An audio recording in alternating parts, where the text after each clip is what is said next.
Muy bien. Bienvenidas y bienvenidos todos esta tarde. Hoy continuamos con el ciclo de conferencias Los orígenes del pensamiento crítico en el Perú, anarquismo, pragmatismo y marxismo. Este evento es organizado por el Grupo de Investigación sobre Teoría Crítica de la Universidad Católica con apoyo de la Facultad de Letras y Ciencias Humanas y el Departamento de Humanidades de la misma universidad. La sesión de hoy está dedicada a la obra de José Carlos Mariátegui y estará a cargo de los profesores Gerardo Legner y Gianfranco Casuso. Cada expositor tendrá 30 minutos para su presentación y luego pasaremos a la ronda de preguntas y discusión. En el Zoom está la sección de preguntas para plantear sus dudas, que yo voy a ir también recopilando hacia el final de ambas presentaciones. Antes de darle paso al primer expositor, voy a hacer una breve presentación del profesor. Gerardo Leibner es profesor asociado de la Universidad de Tel Aviv y miembro del Instituto Sberling de Historia y Cultura de América Latina. Es doctor en Historia por la misma universidad. Sus áreas de investigación incluyen la historia política y social del Perú, la historia de las ideas políticas modernas en América Latina, así como las dimensiones sociales y culturales de los movimientos políticos. Entre sus obras más destacadas podemos mencionar El mito del socialismo indígena en Mariátegui, Fuentes y contextos peruano, así como Una historia social y política de los comunistas del Uruguay. Muy bien, entonces le doy el paso al profesor Gerardo, cuya ponencia está titulada ¿Por qué contextualizar a Mariátegui? Adelante, profesor. Buenas tardes, muchas gracias por la invitación.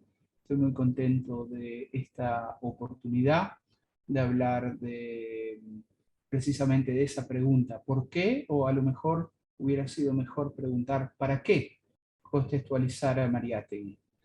A lo largo de la segunda mitad del siglo pasado, del siglo XX, el pensamiento y la obra de Mariátegui se convirtieron en objeto de estudio de numerosos intelectuales, académicos y a la vez de organizaciones políticas de izquierda que disputaban su apropiación simbólica. La producción sobre Mariátegui durante los años 70, 80, especialmente en el Perú, pero fuera del Perú también, fue muy heterogénea, muy fructífera. En sus mejores versiones, aquella producción permitió descubrir a un pensador marxista que, superando el positivismo y el eurocentrismo, había iniciado una obra de reconocimiento y análisis de la sociedad peruana, considerada en la década del 70 y 80 como un punto de partida interesante, válido, para repensar e imaginar una transformación social radical en el Perú. No solo estudiosos peruanos, como ya he dicho, sino también otros latinoamericanos, incluso estudiosos de otras latitudes, reconocieron en Mariátegui un pensador relevante. Fallecido en la etapa de consolidación del estalinismo como corriente que monopolizó la representación de la revolución bolchevique y la interpretación del marxismo-leninismo, Mariátegui, o sea, fallecido en 1930, era en las décadas del 60, 70 y 80, a semejanza de Gramsci, una especie de antecedente crítico y reflexivo que podría servir para renovar el marxismo creador y para desaprender dogmatismos y mecanicismos heredados del estalinismo. Por eso, pero también, y hay que destacarlo, por la indiscutible calidad de su prosa, lo que vendría a ser su carisma por escrito, Mariátegui deslumbró a muchos. Era apropiado y disputado tanto por las nuevas izquierdas como por las corrientes marxistas más dogmáticas.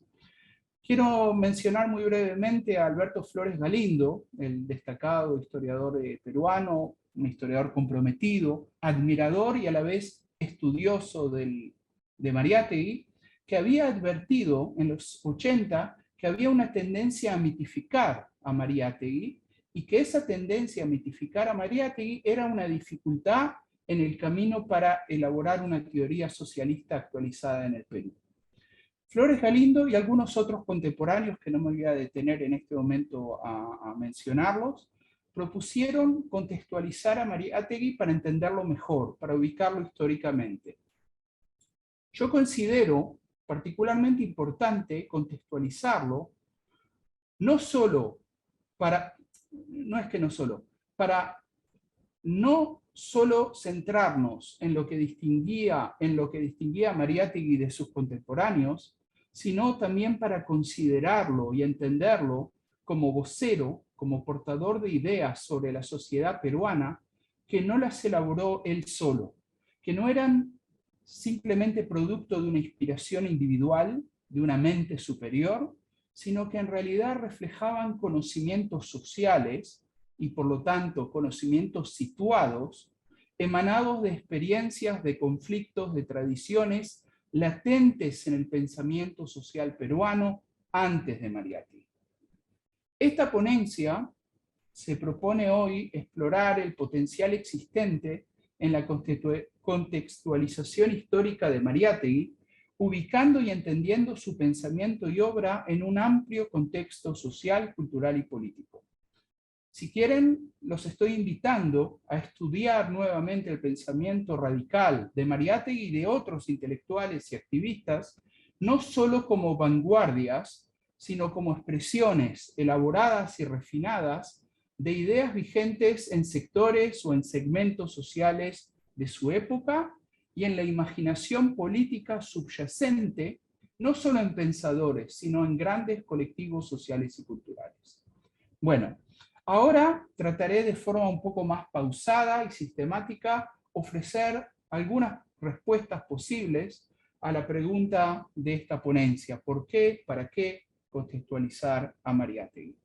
Luego, les aviso, intentaré dar un ejemplo de lo que yo considero una contextualización incompleta en mi trabajo pasado de hace más de 20 años, sobre lo que llamé el mito del socialismo indígena en Mariátegui. Entonces, si quieren oír al final una autocrítica, espero que no se vayan en el medio de la ponencia. Bueno, ¿por qué y para qué contextualizar a Mariátegui y a cualquier otro pensador político destacado? La primera respuesta ya fue dada en cierta medida en mi introducción, para superar su mitificación y los problemas que derivan de ella. Al mitificar a un pensador político, particularmente si se trata de un pensador político crítico y radical, hay dos peligros especiales. Primero, se está abonando una apropiación que llamémosla oficialista, de bronce, una apropiación que decafeína al pensador crítico, que lima sus aspectos más críticos y radicales y lo convierte en un objeto de veneración, de consenso, una especie de prócer intelectual inofensivo, una fuente de citas, de frases bonitas e inteligentes, descontextualizadas, que se convierten en lugares comunes y que por lo tanto son inútiles para reflexionar críticamente sobre el pasado, el presente y el futuro. A veces se toma un pensador interesante y se lo convierte en un objeto conmemorativo. El nombre de una calle, una plaza, una institución, un nombre que si bien puede ser muy significativo para la generación que decide denominar ese lugar con el nombre de ese pensador, y no estoy desdeñando para nada la importancia del valor afectivo y simbólico de reconocimiento que tiene una denominación tal. Sin embargo, los significados vitales de una denominación de ese tipo se pierden con el tiempo y se van instalando otros significados que tienen que ver con las funciones o características que tiene esa calle, ese instituto, esa plaza, en la vida de las personas que las habitan. Y realmente no tienen nada que ver con el pensador del que estamos hablando. Ese tipo de mitificación oficialista y consensual de un pensador crítico es muy funcional a los sectores dominantes de una sociedad que prefieren abrazar y apropiarse de su antiguo adversario para desarmarlo como fuente de inspiración para jóvenes críticos y para las clases populares. Pero el daño, yo creo que es de ese tipo de apropiación, de convertir al pensador en una especie de prócer, el daño es mayor aún. Este tipo de apropiaciones fortalece la idea elitista, la imagen que yo considero profundamente conservadora y que está muy arraigada, de acuerdo a la cual los grandes pensadores políticos son una especie de seres excepcionales, una élite con una inteligencia especial, individuos tocados por la magia, que piensan por encima y por fuera de la sociedad, a quienes al resto de los humanos solo nos queda venerar y aprender masticadas enseñanzas sin pensar con la cabeza propia y sin intentar ejercer socialmente el pensamiento crítico. Entonces, ese es uno de los peligros. El otro peligro en la mitificación de pensadores como Mariátegui es el peligro que conduce al dogmatismo en organizaciones con intenciones revolucionarias. Me refiero tanto a la apropiación simbólica como al acto de transformar algunas frases, algún esquema, alguna idea esbozada por Mariátegui en determinado momento, en determinado contexto, en una especie de verdad absoluta, en un argumento ahistórico, en parte de un esquema inmóvil que incluye un diagnóstico supuestamente inmutable de la sociedad a la que hay que transformar radicalmente, una verdad incuestionable o una receta indiscutible para la acción revolucionaria. Bueno, no creo necesario ante peruanos explicar el daño y los peligros de este tipo de mitificaciones dogmáticas. En realidad, no solo los peruanos, todos quienes conocemos algo de la historia de movimientos revolucionarios del siglo XX, sabemos y en cierta manera aún sufrimos las consecuencias de las mitificaciones y apropiaciones dogmáticas del pensamiento de Marx y de los más destacados marxistas del siglo XX. Para sintetizar la primera respuesta, ¿por qué contextualizar a Mariátegui? ¿Por qué? Primero que nada, para abordarlo como un ser de carne y hueso.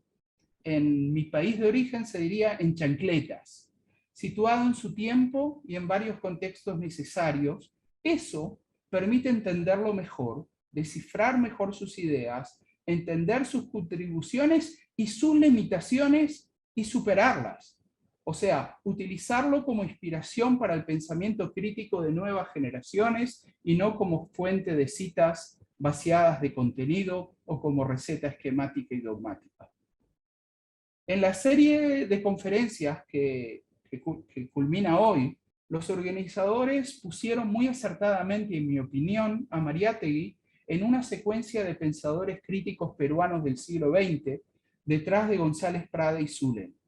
Esta manera de entenderlo, que significa además identificar cierto tipo de continuidad entre los tres, sus articulaciones, sus similitudes y discutir sus diferencias, creo que permite entender mucho mejor a Mariátegui y además hace justicia al sumarse al relativamente reciente proceso de redescubrimiento de Zulen, un pensador y hombre de acción importante, interesantísimo, que durante muchas décadas estuvo a la sombra, entre otras razones, debido a las mitificaciones de la obra de Mariátegui y la forma acrítica y descontextualizada con que fueron tomados algunos de sus juicios sobre la asociación proindígena.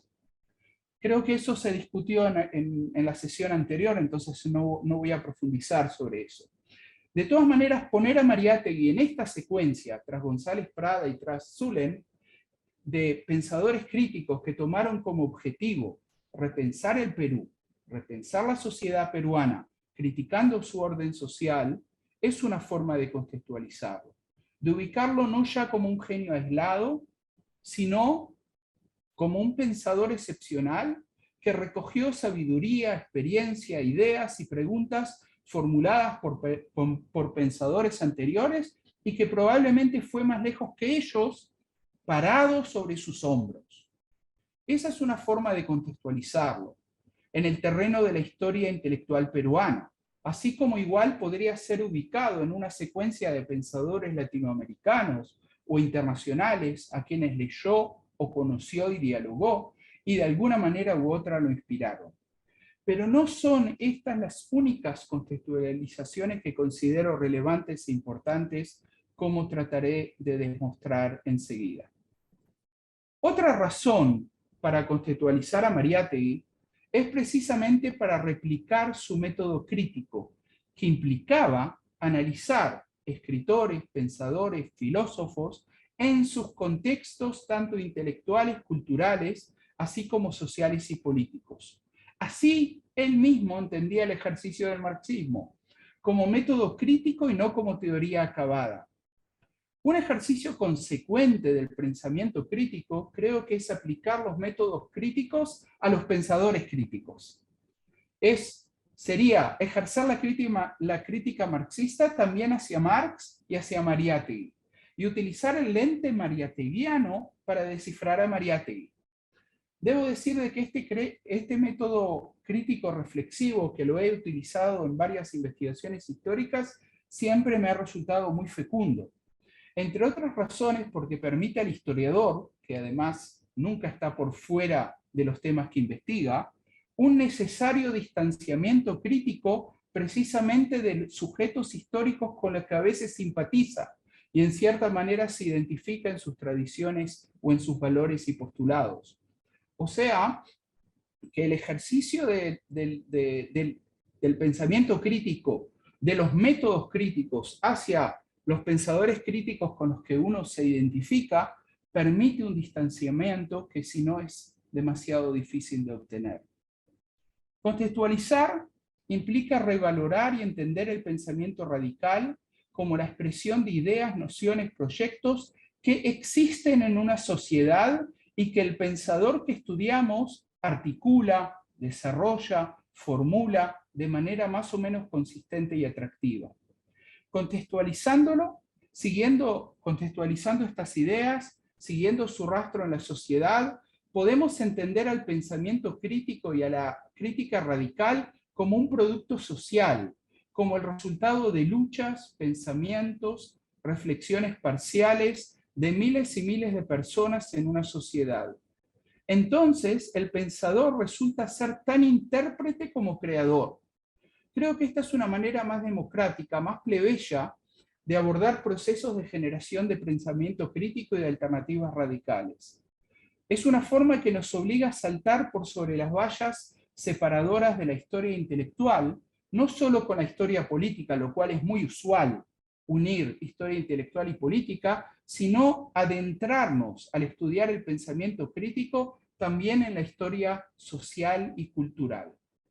Y acá voy a entrar un poco en la materia que he investigado sobre las fuentes de información e inspiración de Mariátegui en su afán por detectar en la sociedad andina el potencial que permitiera imaginar y elaborar un proyecto que a la vez sea emancipatorio de la mayoría de la población, considerada entonces como población indígena, y que ofreciera un horizonte revolucionario de transformación al socialismo.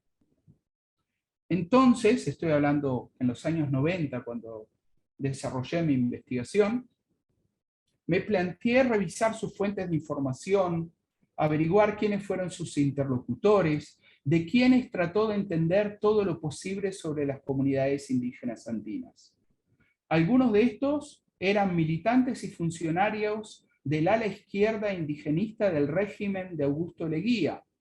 Por ejemplo, Castro Pozo, autor de estudios sobre la comunidad indígena y uno de los impulsores del indigenismo oficial, del reconocimiento de las comunidades indígenas como entes legales con la posibilidad de registrar la propiedad comunal de sus tierras. Otros eran intelectuales cusqueños, como Luis Eduardo Valcárcel o como Gabriel Cosio, que representaban a un sector nuevo y modernizador de la clase dominante en la sierra, que había radicalizado su retórica en circunstancias que yo descubrí que Mariátegui no del todo entendía. No solo en su lucha de esa nueva élite modernizante en Cusco contra el centralismo limeño, eso sí Mariátegui lo entendía, sino también en su afán de distinción frente al sector mestizo, cholo, urbano, que crecía en la ciudad de Cusco en su entorno. Aquellos señores que coqueteaban retóricamente con la idea de la guerra de razas y romantizaban al indígena puro, siempre descrito como campesinos, recriminaban al indígena urbanizado, al campesino que había migrado de su comunidad al pueblo, al cholo, al mestizo, a un gran porcentaje de los jornaleros y obreros del Cusco de la década del 20, que su quechua fuese supuestamente impuro, y se autoproclamaban aquellos señores como guardianes de la lengua de los incas e intérpretes autorizados de su pasado y de su cultura. Mariátegui, limitado en su capacidad de viajes por los Andes debido a su enfermedad, Mariátegui, el mismo Mariátegui, que pocos años antes de mejor salud había recorrido Italia de punta a punta y que reconocía el valor del viaje, de las impresiones directas, de la observación y del diálogo no mediado como métodos de conocimiento de la realidad social y política, desconocía el contexto en el cual se producían los textos supuestamente radicales de la nueva élite intelectual cusqueña y no entendía, por ejemplo, por qué otros jóvenes cusqueños interesados por el marxismo recelaban tanto de un personaje supuestamente radical como Balcarce.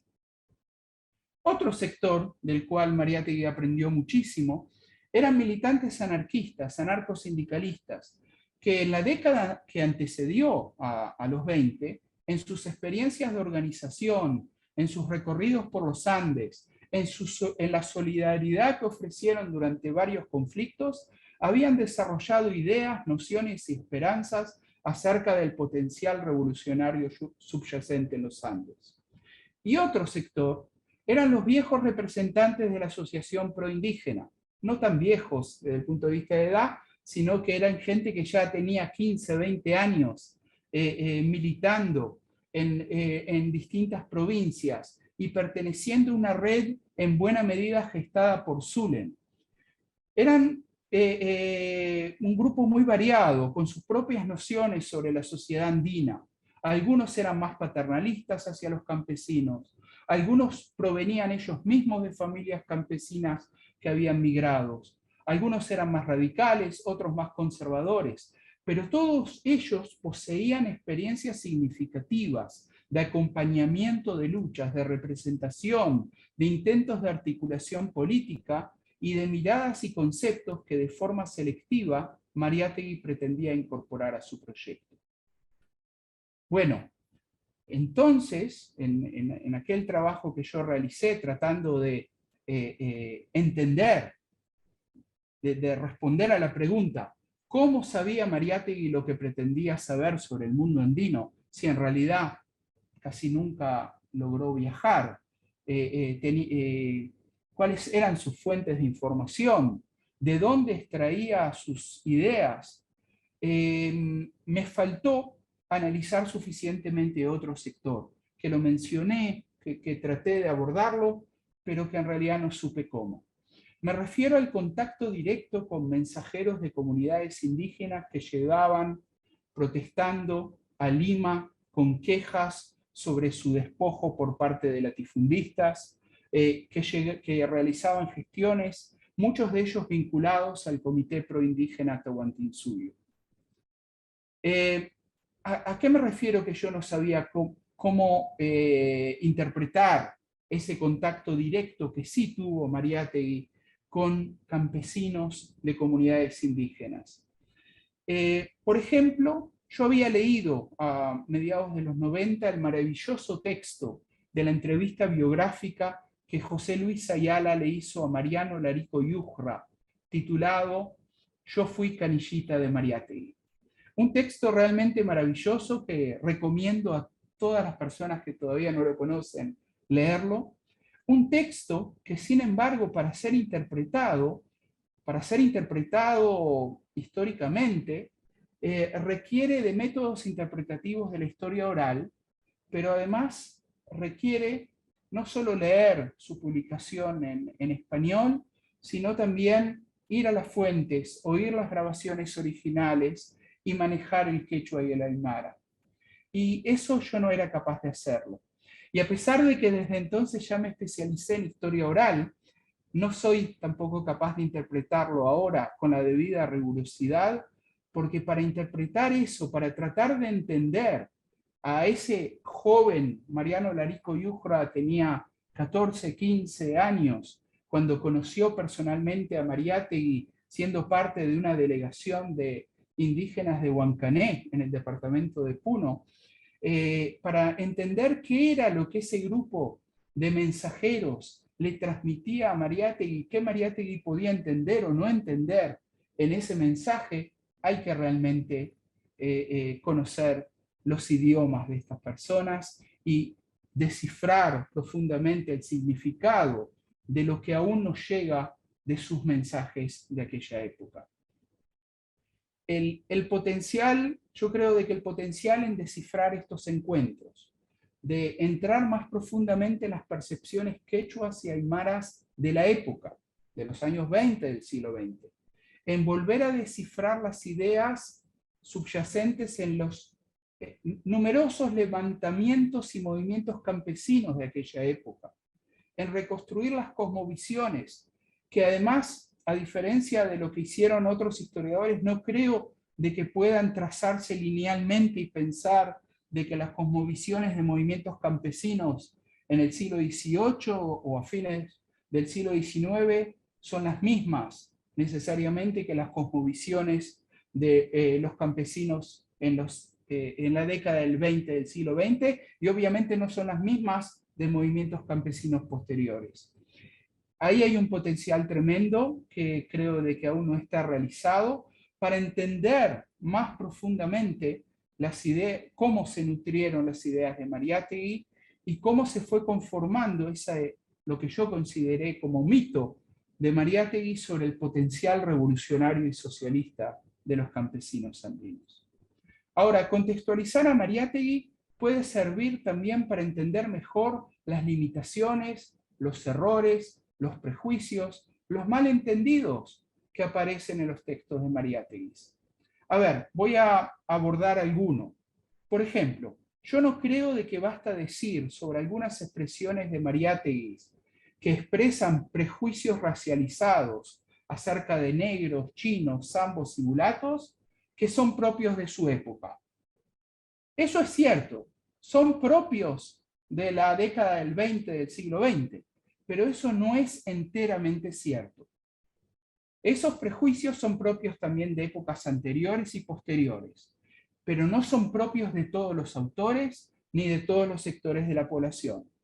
Entonces, si contextualizamos a Mariátegui, habría que preguntarse, ¿de dónde provenían y qué significaban aquellos prejuicios que Mariátegui les da lugar en sus escritos?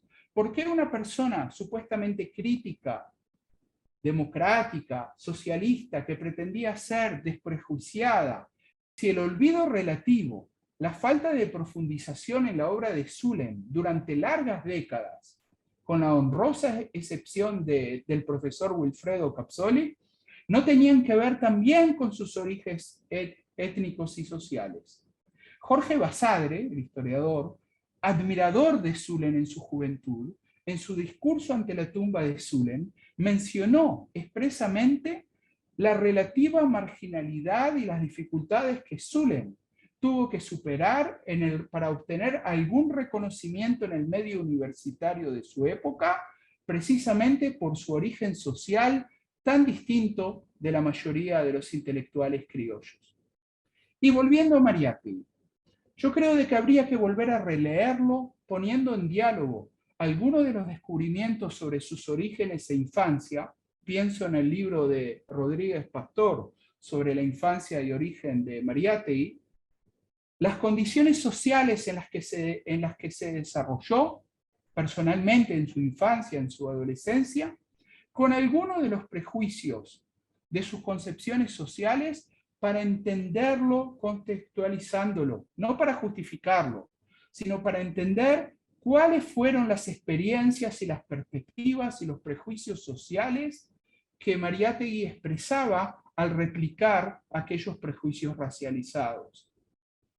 Y luego, si logramos desarrollar algún tipo de interpretación, volver a observar a su proyecto político más vasto, a esa alianza que él imaginaba entre el proletariado y el campesinado, entre los obreros de la costa y las comunidades indígenas y los mineros, junto a intelectuales jóvenes consustanciados por la necesidad del cambio social radical.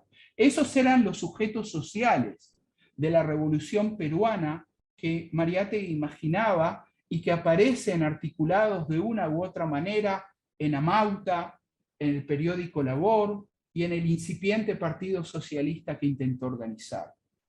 Pero entonces habría que preguntarse, ¿por qué razones Mariátegui no vislumbraba, no identificaba potencial alguno en la pequeña burguesía, en la plebe no proletaria de las ciudades y los pueblos andinos, en esa plebe generalmente racializada, como mestiza, mulata y que incluía negros, chinos y criollos pobres? Me refiero a esa gran porción mayoritaria en la década del 20 de trabajadores y pequeños comerciantes que no eran precisamente obreros. ¿Y por qué me parece interesante esta pregunta? Porque a lo mejor esa no visualización del potencial, de algún potencial político interesante en esos sectores, explica lo limitado de la capacidad de convocatoria del proyecto político de Mariátegui, a diferencia, por ejemplo, del APRA o del populismo conservador capitalizado por Sánchez Cerro a comienzos de los 30, muy poco después del fallecimiento de Mariátegui.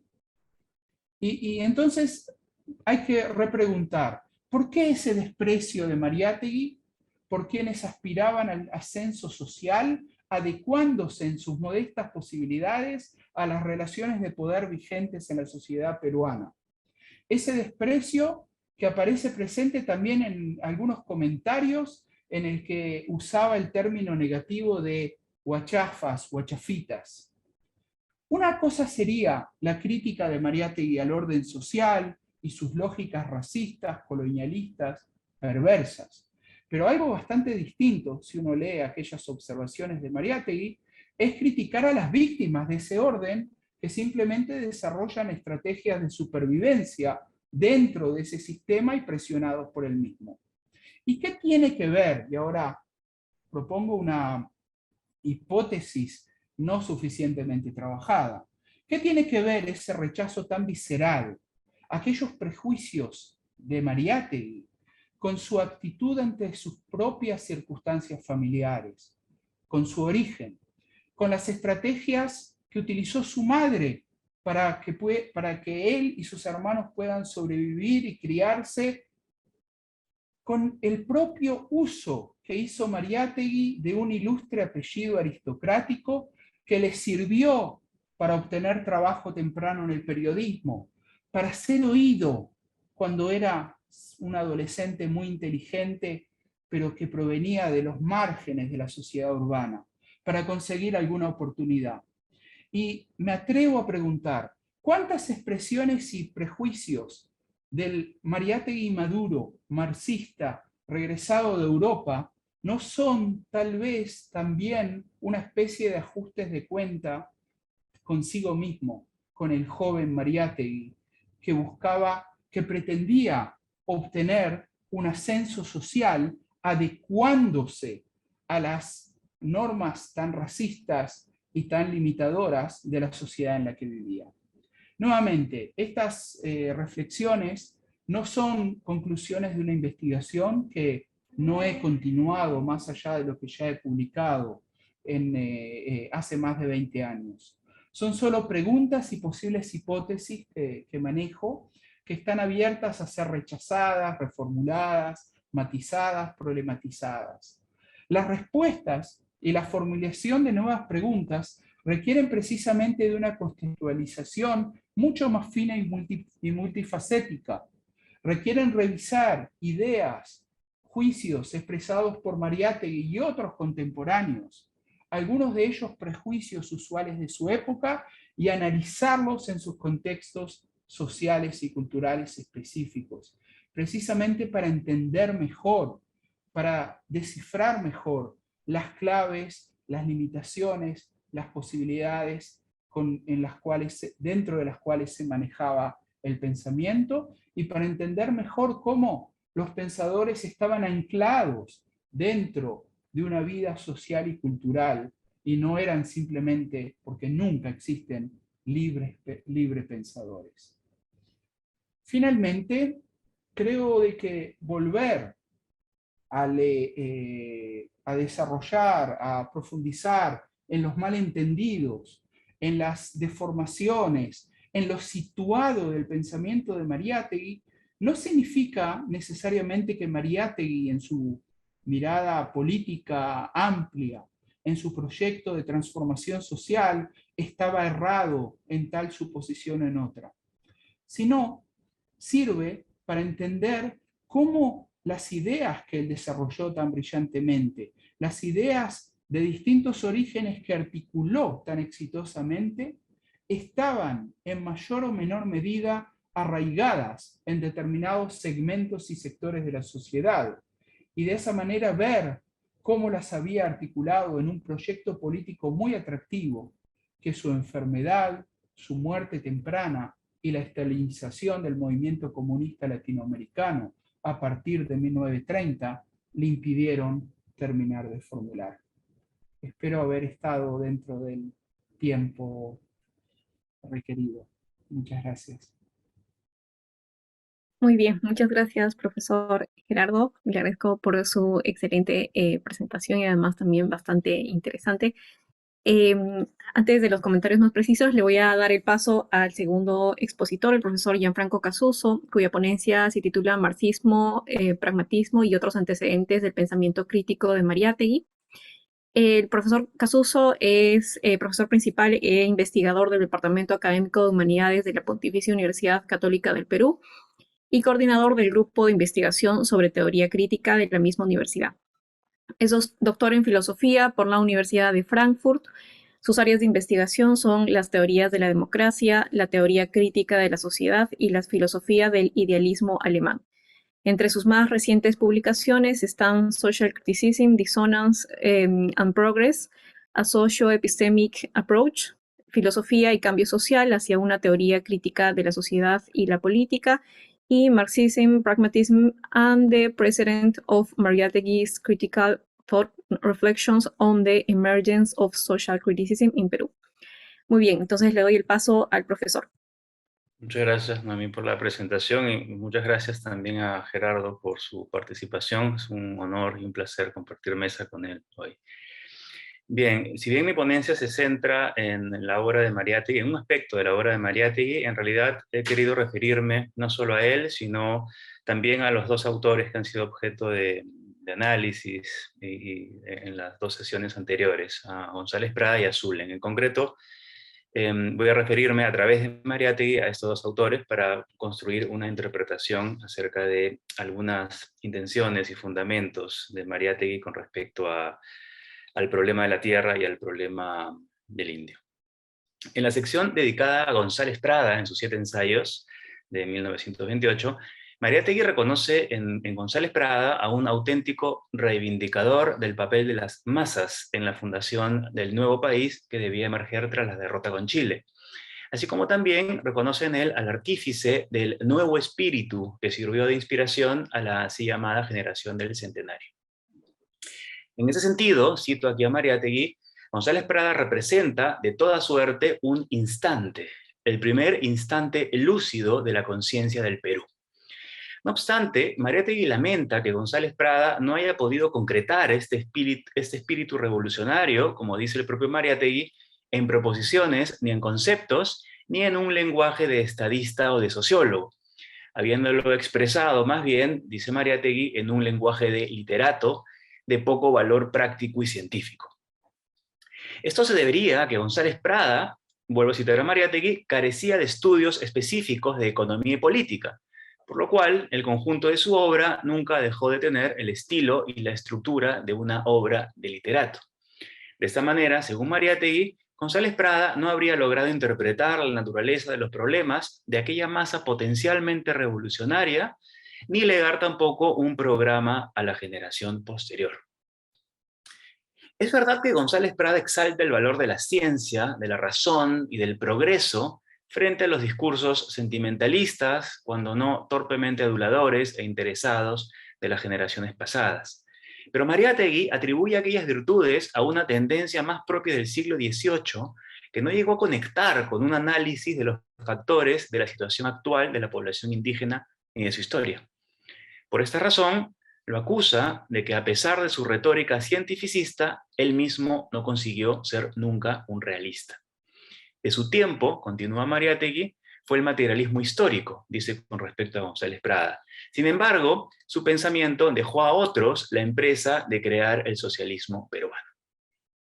Esta caracterización revela pues que Mariátegui reconoce en González Prada el mérito de haber descubierto el sujeto revolucionario del Perú, aquel procedente de los sectores históricamente excluidos, marginados o explotados, pero lamenta que no haya abordado su estudio con las herramientas de una concepción materialista de la historia, esto es, mediante el análisis del modo en que se fue configurando su papel en los procesos económicos de producción y en el tipo de organización social que les es inherente.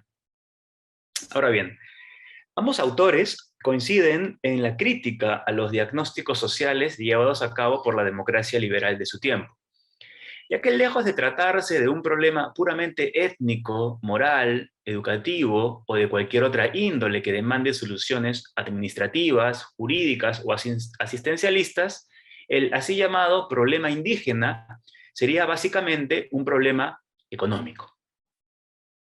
No obstante, a diferencia de González Prada, quien al adoptar los postulados dogmáticos y unilaterales de la ciencia positiva parece asumir un cierto determinismo dependiente de una noción idealizada del progreso como destino ineludible de la humanidad, Mariátegui reclama más bien una aproximación científica a la situación real de las masas desposeídas, una aproximación que revele las causas y las circunstancias estructurales de su condición. Por tal motivo, Mariátegui ve con buenos ojos el temprano experimento reivindicativo puesto en marcha por un significativo grupo de intelectuales y liberales peruanos por recabar información de primera mano, de voz de sus propios protagonistas, acerca de las experiencias de sufrimiento de los sectores explotados y marginados a manos de los grandes terratenientes y gobernantes locales.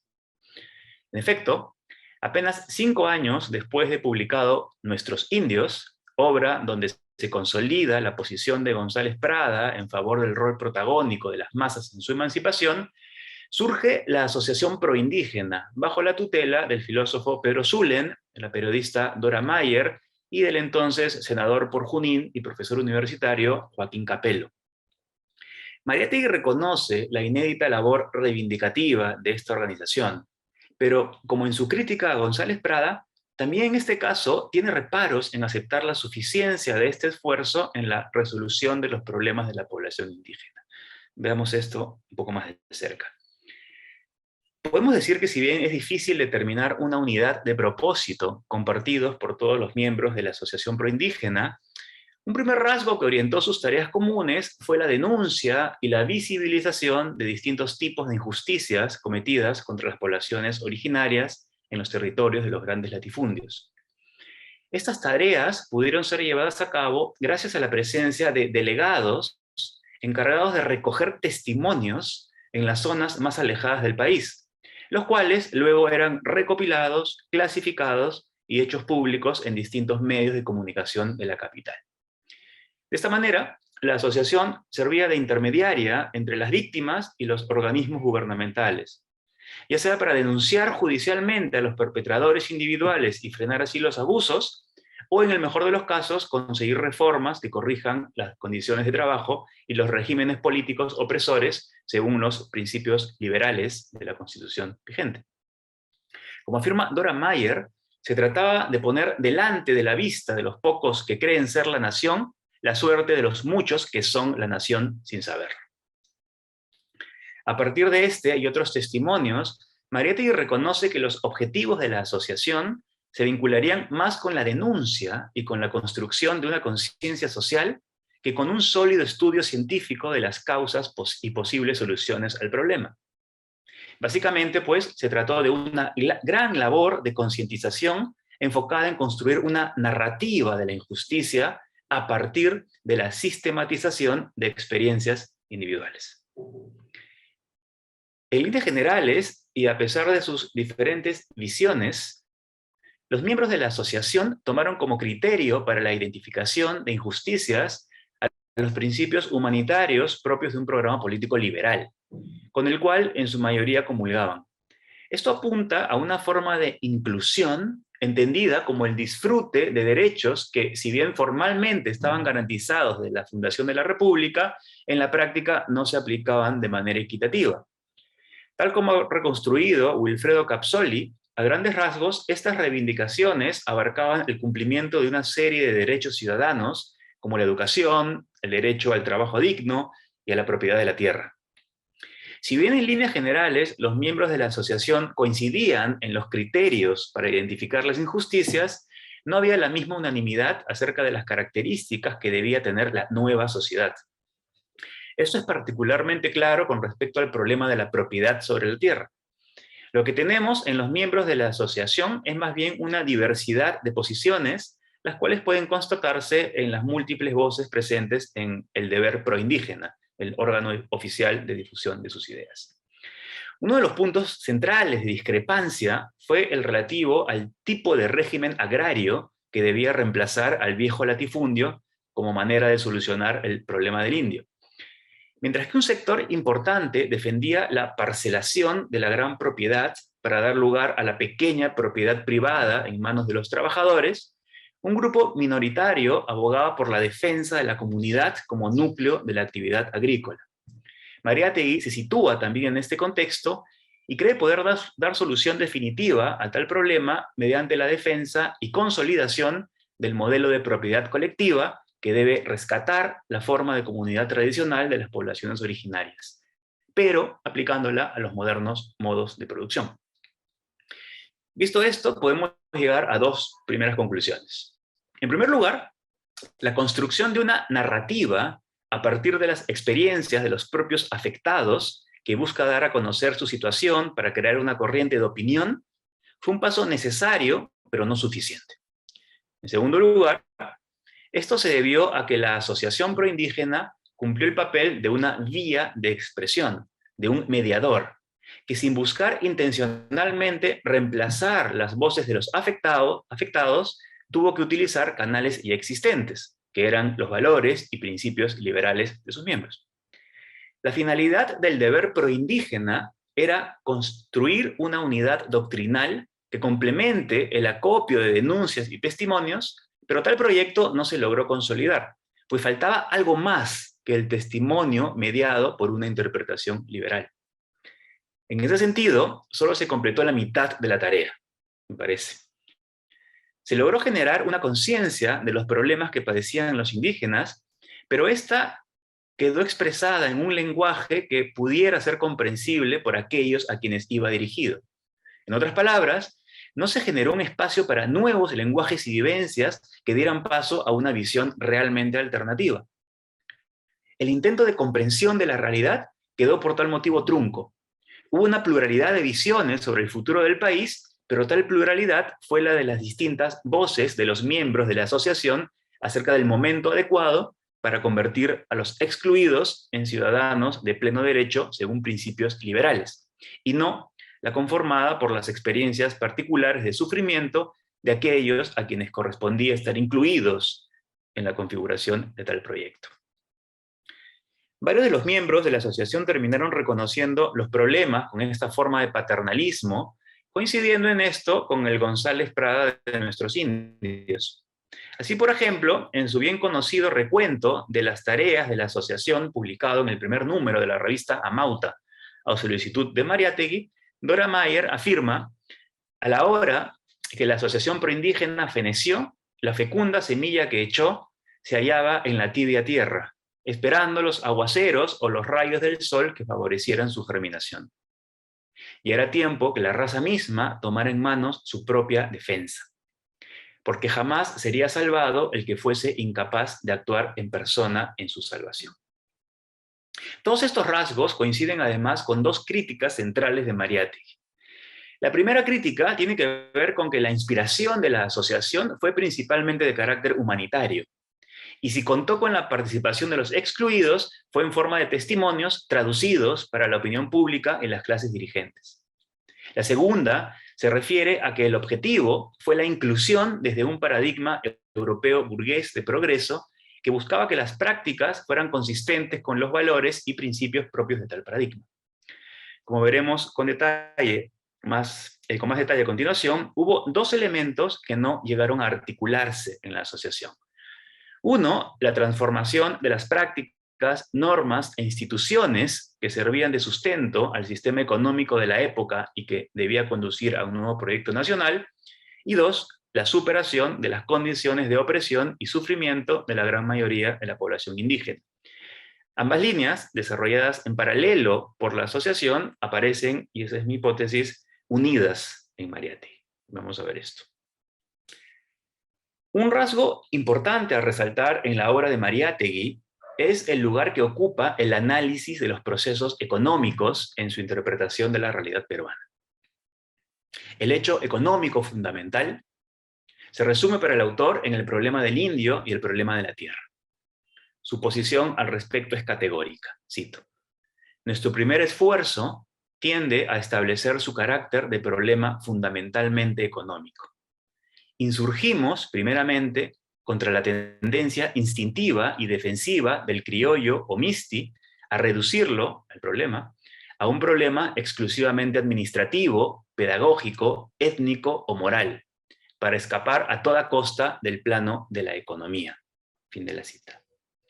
Las constantes referencias a González Prada y a la Asociación Proindígena en los 7 ensayos nos permiten ver que el vacío que Mariátegui detecta en ambos, él lo cree poder llenar en primera instancia, como ya ha mencionado también Gerardo Leitner, con los resultados de los estudios de autores como Luis Valcárcel, Hildebrando Castro Pozo, Manuel Villarán, Francisco Ponce de León, y otros que se sirvieron de las herramientas de la estadística, la historiografía comparada, la sociología y la antropología para diagnosticar y proponer soluciones al que sería el principal problema del país, a saber, el retraso económico debido a una productividad librada al azar, donde la escasa o nula industrialización se reemplaza con mano de obra barata y cuasi esclava. Estos estudios, en muchos casos elaborados con fines administrativos, lo conducen a una sólida convicción. No son los grandes latifundios tecnológicamente atrasados y basados en la explotación del trabajador los que deben ser el modelo para el despegue económico del país, sino la pequeña organización milenaria que parece conocer mejor los métodos sostenibles del trabajo agrícola. Mariátegui se refiere, por supuesto, a la comunidad incaica, ya mencionada por Rosa Luxemburg, de hecho. Aquel sistema basado en relaciones cercanas de cooperación, solidaridad y división del trabajo y de las responsabilidades. Veamos esto más de cerca. El latifundio no solo representó para Mariátegui una fuente de opresión para las masas expropiadas y convertidas en siervas en sus propios territorios, sino que era un sistema atrasado que únicamente conseguía ser internacionalmente competitivo precisamente gracias al sistema de servidumbre y explotación en que se basaba. Todavía a inicios del siglo XX, Perú era un país mayoritariamente agrario, pero no tecnificado, sino sostenido por la gran propiedad de la tierra y diversos sistemas de dependencia laboral. Mariátegui afirma en 1925, en un texto denominado El hecho económico en la historia peruana, que, cito, la nueva generación se da cuenta de que el problema fundamental del Perú, que es el del indio y de la tierra, es ante todo un problema de la economía peruana. La actual economía, la sociedad actual peruana, la actual economía y la sociedad peruana actual tienen el pecado original de la conquista, el pecado de haber nacido y haberse formado sin el indio y contra el indio. Fin de la cita. Por tales razones, consideraba que un análisis serio de la realidad nacional debía abordar todos los aspectos que definieran las condiciones de atraso del país, tanto en lo relativo al sistema económico de producción como a la naturaleza de los principios liberales en los que nominalmente se basaba aquel desde la fundación de la República. Con respecto a esto, Mariátegui hace dos importantes acotaciones. La primera consiste en que, a pesar de diagnosticar el problema central del país como económico, no debe considerársele solo como un asunto técnico agrícola, del dominio de los agrónomos. Es decir, no se trata únicamente de establecer métodos más efectivos orientados al aumento de la productividad. No es, pues, lo que podríamos llamar hoy en día un problema de primer orden. Si bien el problema es económico, esto incluye otros factores además de los técnicos, pues involucra las relaciones humanas que lo sostienen, un modo de concebir al individuo, así como principios morales irrealizados y derechos desigualmente distribuidos. Todos estos factores constituyen rasgos inherentes y no meramente accesorios a la economía. Pareciera pues que Mariátegui se refiere a la economía en un sentido más complejo, como una forma de vida, que abarca también las dimensiones política, cultural, social y racial. En los lugares donde la economía agraria basada en el latifundio tuvo predominio, esta forma de vida estaría encarnada en instituciones y prácticas que contradicen los principios liberales propios de la noción republicana que deberían favorecer. Hasta acá podría parecer que bastaría con transformar tales condiciones materiales de la economía para adecuarlas a los principios liberales. Pero Mariátegui va incluso más allá, pues ya desde su crítica a la asociación proindígena se había mostrado renuente a adoptar la solución liberal basada en garantizar la propiedad individual de la tierra a los trabajadores mediante una división de los latifundios. Y esto nos conduce a la segunda acotación. La solución liberal consistía en efecto en volver propietarios a los hasta ahora marginados, como modo de liberarlos de la opresión y garantizarles la autonomía. Pero esto, además de solo reproducir el sistema individualista y obligarlos a competir en condiciones desventajosas con las más capacitadas empresas extranjeras interesadas en adquirir los mismos terrenos, contradiría además los principios comunitarios que regulaban su propia forma de organización social. Así, dice Mariátegui que ya pasó el tiempo para implementar tales principios liberales, los cuales deberían haber llegado con la fundación de la República, y es momento más bien de estudiar la singularidad de las formas organizacionales y productivas originarias debilitadas por la implantación del latifundio. Resumiendo ambas acotaciones, podemos decir que considerar a la economía como una forma de vida regulada por valores que derivan su validez de la comunidad en la que se halla anclada, permite entender que el sistema de producción se sostiene sobre un conjunto de prácticas, normas e instituciones. En ese sentido, las instituciones económicas en su configuración actual generarían dos problemas. Por un lado, contradirían los principios sobre los que se fundó la República, y por otro, estarían destruyendo la estructura comunitaria que podría servir mejor tanto a la realización de tales principios como a fomentar un mayor desarrollo económico. Frente a esto, la posición de Mariátegui es clara. Se trata de un problema económico multidimensional que abarca dos aspectos íntimamente entrelazados. El problema técnico de la deficiente organización de la producción agrícola y el problema moral de la población indígena sujeta a dicho régimen.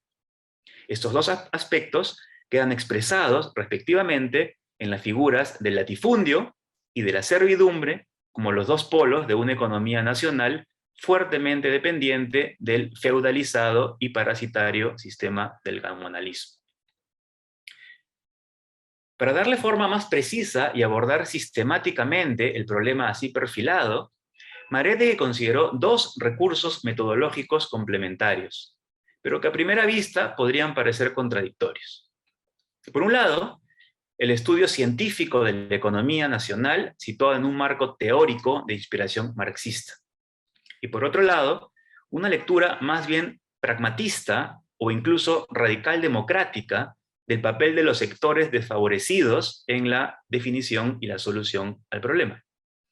Sobre el segundo punto y la posible tensión que genera en la obra de Mariátegui, volveré en la breve y última parte de este trabajo. Ahora quiero concentrarme un momento en el primer aspecto. Y en trabajos previos a la publicación de los 7 ensayos, Mariátegui no oculta su entusiasmo por lo que en alguna ocasión denominó, por ejemplo, en el escrito que lleva justamente ese nombre, un programa de estudios sociales y económicos para aproximarse al problema nacional. Es un texto del 25.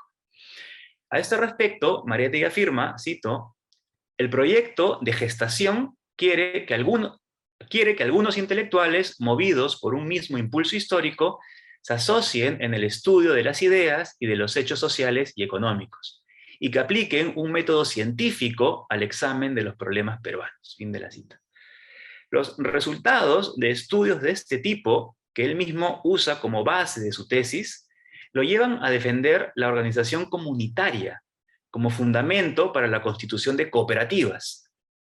La solución al problema de la tierra y al del indígena que le es inherente la ve Mariátegui en la adjudicación de la propiedad de los latifundios a las comunidades, ya que mediante esto se cumplirían tanto las exigencias de aumento de productividad como de respeto a una forma orgánica y tradicional de organización social que favorecería la autorrealización de aquellas mayorías excluidas.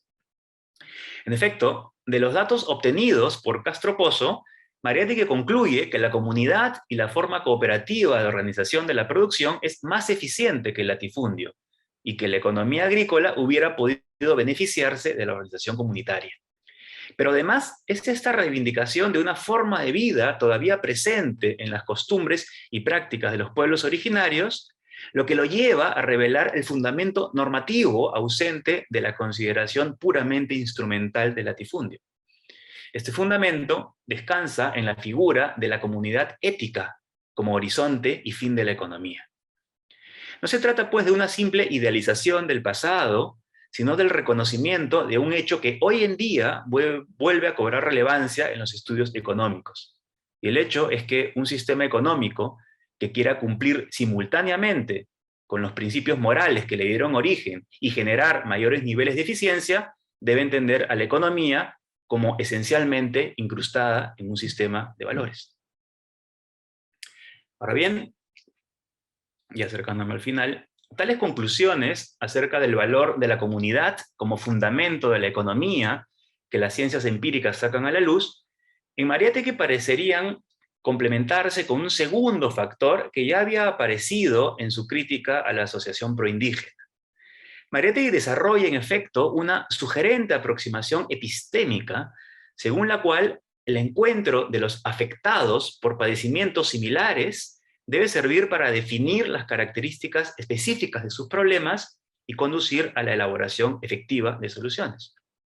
La pregunta que surge es si este protagonismo que Mariátegui concede a los afectados para determinar los problemas no contrasta con su lectura más bien economicista de la realidad nacional. Podría parecer, en efecto, que la aproximación económica de Mariátegui en los 7 ensayos no deja lugar para la función de la deliberación con respecto a la formulación y definición de problemas. Es decir, mientras que en este último caso la naturaleza del problema debe ser determinada como resultado de un encuentro deliberativo, en el primero los problemas estarían ya predeterminados y les corresponderían un conjunto de recetas establecidas teóricamente por los expertos en economía. En contra de esta sospecha de una posible contradicción entre ambos elementos, habla en primer lugar la ya mencionada acotación de Mariátegui acerca de que, a pesar de ser económicos, los problemas no son solamente técnicos, sino humanos, y requieren ser definidos tomando en consideración estudios pormenorizados de la realidad de quienes los padecen. En segundo lugar, es necesario considerar también en esta misma línea su conocida valoración negativa del determinismo marxista. En efecto, Mariátegui, en el ensayo que lleva aquel nombre, afirma, determinismo marxista, afirma al respecto: el marxismo, donde se ha mostrado revolucionario, vale decir, donde ha sido marxismo, no ha obedecido nunca a un determinismo pasivo y rígido. Un contraste similar lo encontramos en el breve texto Ética y Socialismo, donde, criticando al sindicalismo reformista, Mariátegui defiende la idea de una ética socialista que solo puede proceder de la propia lucha y de los procesos de organización de movimientos sociales, y que constantemente se está construyendo a partir de las experiencias de sus protagonistas. Pero quizás aún más importantes son sus consideraciones acerca de los congresos indígenas, como espacios de intercambio de experiencias, formación de la voluntad y constitución de una identidad. Esto nos lleva, pues, en tercer lugar, a comprender el papel que estos congresos e instancias similares tuvieron en el planteamiento y la solución a los problemas. Dice Mariátegui al respecto: los propios indios empiezan a dar señales de una nueva conciencia. Crece día a día la articulación entre los diversos núcleos indígenas antes incomunicados por las enormes distancias. Y quiero resaltar aquí el uso de la palabra articulación y de la palabra conciencia. Bastante pragmatista esta vena. Lo interesante es que Mariátegui constata que a pesar de haber sido convocados por iniciativa gubernamental como una forma de garantizar la inclusión formal, una vez que comenzaron a cumplir un papel contestatario, articulando problemas que no habían sido percibidos como tales y generando nuevas demandas surgidas del intercambio mismo de experiencias, los congresos indígenas fueron censurados por el gobierno, ya que esta nueva problematización era considerada como un riesgo incluso para las estructuras liberales tomadas en el momento como único marco normativo posible. Puede decirse en ese sentido que los congresos indígenas y otras formas semejantes de organización son vistos por Mariátegui como espacios autónomos de encuentro y formación que da agencia a los que padecen, favoreciendo formas de comunicación libres de interferencia que a su vez dan sentido a sus propias experiencias. Los propios afectados, sin intermediario ni traductor, pueden construir canales de expresión para sus vivencias y dar así nombre a padecimientos que de otra manera permanecerían invisibles o distorsionados por categorías que no les corresponden, al tener que ser adaptados a un lenguaje liberal que les es ajeno. Por tal motivo, como hemos visto, la ayuda brindada por la Asociación Proindígena fue necesaria pero insuficiente. A pesar de sus méritos, Mariátegui considera que esta no daba real agencia a los afectados, ya que la participación de estos en el proceso de problematización se reducía a ser una fuente de testimonios que luego eran traducidos a un lenguaje jurídica y socialmente comprensible. Mariátegui ensaya un nuevo fin para la expresión de las vivencias negativas. Estas ya no están dirigidas a la sensibilización de las clases influyentes, sino más bien a generar auténticos espacios de deliberación entre pares, con el propósito de construir colectivamente una identidad y definir auténticamente el carácter de sus problemas. Puede decirse que el testimonio representa el lado negativo de la crítica, mientras que esta forma de producción de conocimiento representa el lado positivo o constructivo.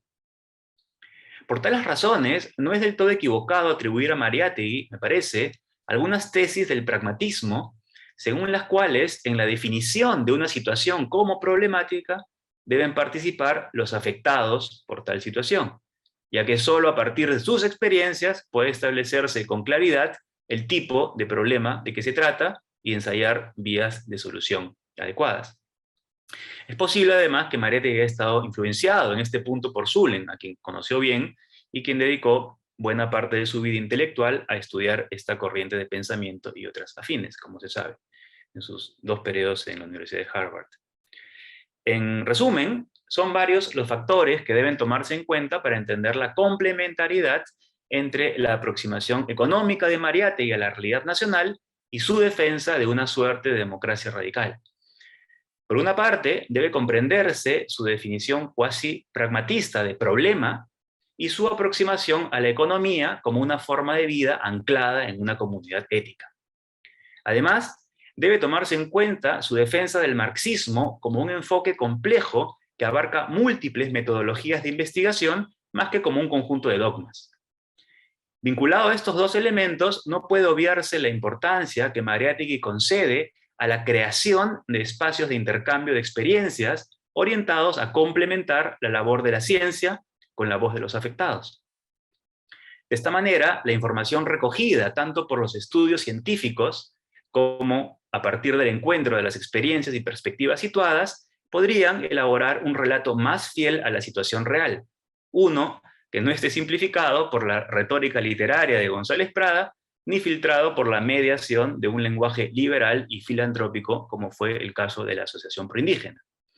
Hay indicios esparcidos por toda su obra para sostener esta tesis de la complementariedad, pero un análisis más profundo de los escritos de Mariátegui demandaría mucho más espacio del que dispongo en esta pequeña presentación. Definitivamente, no obstante, es una tarea pendiente que creo que debe llevarse a cabo con el fin de mostrar uno de los muchos aspectos en que el pensamiento de Mariátegui y sus fuentes siguen estando vigentes. Gracias.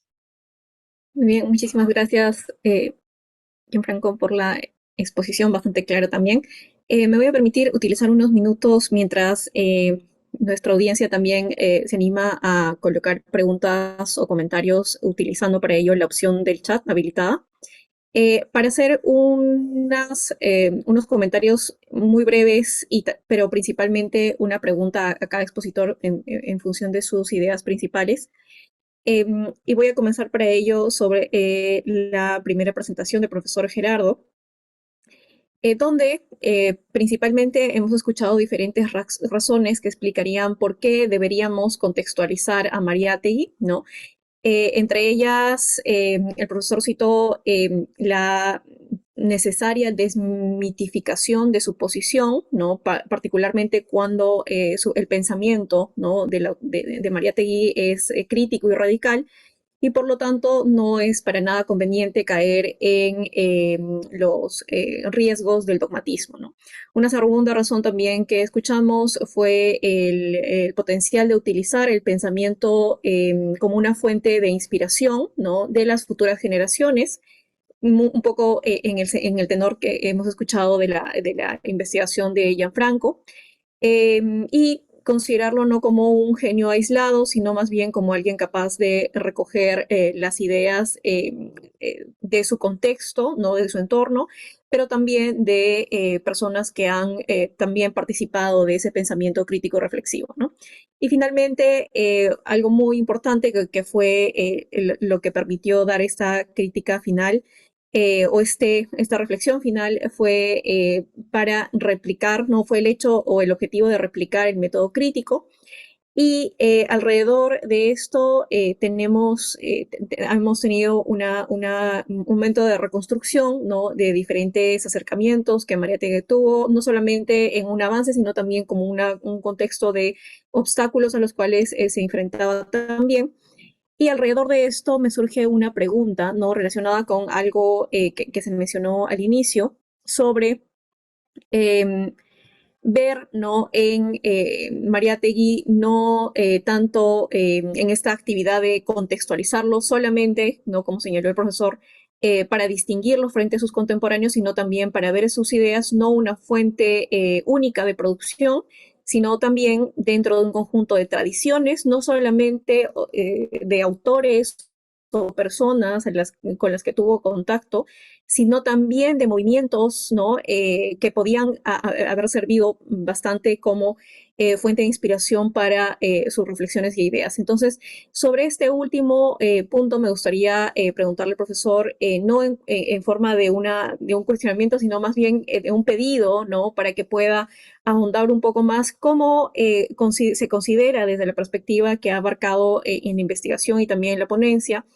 esta posibilidad de saber, ¿no? Cómo un pensador se deja influenciar o es influenciado más bien por todo un movimiento, ¿no? De pensamiento que no puede ser reconstruido a través de un acercamiento con una, dos personas o un conjunto de ellas, sino más bien con todo un entorno, ¿no? Que podríamos considerar, ¿no? En conjunto todo un movimiento social. En el caso de la segunda presentación a cargo de Gianfranco Casuso, hemos escuchado un extracto, ¿no? O un aspecto entre los muchos, como señaló también el profesor, del pensamiento de Mariátegui que pueden aplicarse a una lectura de la sociedad peruana, ¿no? En particular aquella vinculada con reflexiones sobre la economía y también con la propia concepción de una democracia radical, ¿no? Y frente a ello vimos dos contrastes donde en un primer momento se utilizaba una traducción, como el profesor también lo denominó, pero también un segundo momento donde surgió este espacio más de colaboración auténtica entre los diferentes participantes y afectados que tenía este potencial mucho más reedificante, ¿no? Para las personas que participaban. Sin embargo, me gustaría preguntar desde el punto de vista de esta lectura, ¿no? ¿Cómo podría ir a través de estos movimientos, estas organizaciones que empiezan a formarse o a tomar cierta identidad? Y una un pensamiento sobre el nosotros más en clave de país, ¿no? No solamente por grupos que en particular compartían cierto tipo de experiencias, ¿no? Como en el caso del indígena o del campesino, sino también relacionándolo con toda una serie de estratos sociales culturales, ¿no? Que venían también a participar de las decisiones y de esa formación de identidad mucho más amplia, ¿no? Entonces, por ejemplo, algo que me pareció interesante también relacionándolo con ambas ponencias tiene que ver con este obstáculo del lenguaje, ¿no? De repente una falta de conocimiento del quechua, del aymara, para poder comprender realmente la experiencia que estaba siendo compartida. Y hay esta distinción también con una palabra del lenguaje quechua entre un uso del nosotros, que es inclusivo, incluyente, y otro que es que excluye, ¿no? Que es una particularidad del propio quechua y que ayuda un poco a reflexionar en función a esta idea de cómo se va a formar una identidad particular de personas que comparten toda una experiencia de repente incluso de abusos o de vivencias alrededor de, por ejemplo, la economía o la propiedad, y más bien pensar más en la forma del país, ¿no? Por ejemplo, este intento de traducir en un lenguaje comprensible, de repente utilizando para ello canales más liberales, ¿no? De alguna manera también era un intento por dejar de excluir, ¿no? Y que esas identidades se vayan formando de forma excluyente, con la finalidad de repensar un poco más en un país como el que tenemos ahora, sumamente diverso, y por lo tanto mucho más complejo del que quizás se encontraba en el contexto de Mariátegui, ¿no? Uh-huh. Le doy paso primero al profesor Gerardo y luego a Gianfranco. Bueno, muchas gracias. A ver si entendí bien el desafío y está bien cuestionar. De eso se trata en el pensamiento crítico. ¿Cómo se rastrea una supuesta influencia de ideas creadas en distintos entornos sociales y en movimientos sociales en la obra de un pensador político que se expresa individualmente, por escrito? Para hacerlo más, para acentuar más la pregunta y la problemática, ¿cómo se rastrea lo que está puesto por escrito en forma muy ordenada por un pensador? Ideas que generalmente son expresadas oralmente y que generalmente, al pertenecer a sectores populares no letrados, es muy difícil encontrarlas en fuentes escritas, en fuentes directas. Podemos decir de que casi por definición para, para la sierra, no para la costa de los años 20, no existen sujetos sociales populares letrados o son muy contados. Entonces, ¿cómo rastrear su presencia en los textos del pensador que nos interesa, en este caso Mariátegui? Efectivamente, el punto de vista metodológico es un gran desafío. La historia intelectual no nos da métodos para hacerlo. Es necesario entrar en la historia cultural, es necesario entrar en la historia social, es necesario ubicar socialmente a los sujetos, es necesario rastrear sus contactos, como sí podemos hacer los historiadores, es necesario un acercamiento muy próximo a las condiciones de vida, a los trayectos vitales de las personas, en tratar de entender quién se encontró con quién, cuándo y en qué circunstancias, pero además yo creo que ahí sí la historia oral y la antropología nos pueden ayudar mucho. Y sí, y las preguntas acerca de no solo cómo se encuentran dos sujetos que provienen de realidades muy distintas, un Mariano Larico que llega con 15 años a Lima acompañando a su tío para denunciar el despojo de sus tierras y la represión violenta que han sufrido él y su pueblo al tratar de resistir el despojo de los gamonales, cómo frente a un Mariátegui intelectual hace poco llegado de Italia, que no habla el idioma de Mariano. Mariano aprende a hablar español precisamente en esos contactos. Y cómo se entiende. Esos encuentros están llenos de malentendidos. Pero pienso que se puede hacer una arqueología tanto en los textos de Mariátegui, una especie de arqueología textual en los textos de Mariátegui. Se puede intentar entender cuando él dice comunidad, ¿a qué se refiere? Entre otras cosas, la comunidad, o sea, los estudios antropológicos posteriores nos han enseñado que la comunidad indígena no es una sola cosa, no existe, es una mitificación, o sea, hay distintos tipos de comunidades y Mariátegui cree percibir cierto tipo de comunidad. Ahora, tengo claro de que no estoy ofreciendo ahora una respuesta metodológica contundente, no estoy ofreciendo una receta de cómo hacerlo, pero sí quiero marcar algo y en esto ofrecer también un elemento que tiene que ver con la ponencia de Gianfranco y con otras ideas que han circulado aquí en las presentaciones anteriores sobre Zulen y sobre González Prada. Mariátegui tiene una idea bastante idealista de lo que significa ser materialista, materialista histórico. Él tiene una frase muy bonita que rima muy bien, pero que no todos los que la citan la entienden o tratan de entenderla hasta el fondo, y es que el ideal es parte de la realidad. Y entonces él no solo está buscando oír en esas conferencias atravesadas por traducciones, por malas traducciones del quechua y del aymara al español, y por gente además que proviene de distintas zonas de la sierra que tampoco se entienden bien entre ellos, porque la realidad en la Sierra Norte no es la realidad en la Sierra Sur.